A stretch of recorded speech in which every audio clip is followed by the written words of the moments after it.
May bahay na inanod at ilang ilog ang umapaw dahil sa pananalasa ng bagyong Verbena sa ilang lugar sa Visayas. Agad namang tumugon ang rescue team sa mga residenteng natrap ng baha.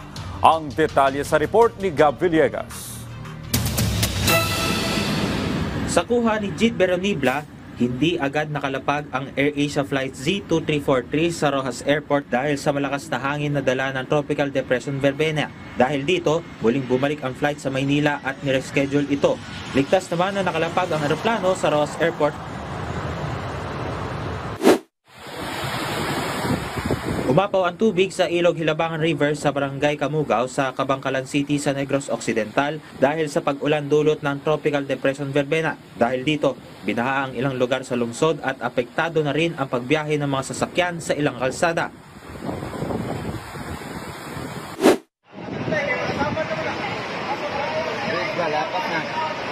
Umapaw rin ang tubig sa bahagi ng Nelias Bridge sa Karkar, Cebu dahil sa malakas na pag-ulan dulot ng pananalasa ng Tropical Depression Verbena.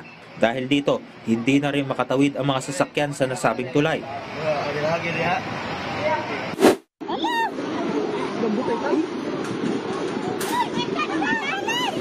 Sa kuha ni Kenneth Raguro, inanod naman ang isang bahay sa Barangay Villamonte sa Bacolod City dahil sa malakas na agos ng tubig dulot ng Tropical Depression Verbena.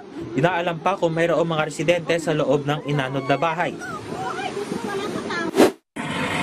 Sa Bacolod City pa rin, nagsagawa ang Bureau of Fire Protection ng rescue operation sa mga apektadong residente sa lungsod.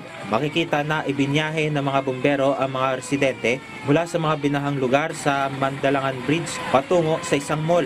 Tiniyak ng BFP Bacolod na handa nilang tulungan ang mga stranded para mailigtas mula sa baha. Hindi naman madaanan ang kalsadang ito sa Barangay Mabini sa Viga, Catanduanes dahil sa landslide dulot ng pananalasa ng Tropical Depression Verbena. Ayon sa LGU, naiulat na ang insidente sa PDRRMO para sa isasagawang clearing operations. Gab Villegas para sa Pambansang TV sa Bagong Pilipinas.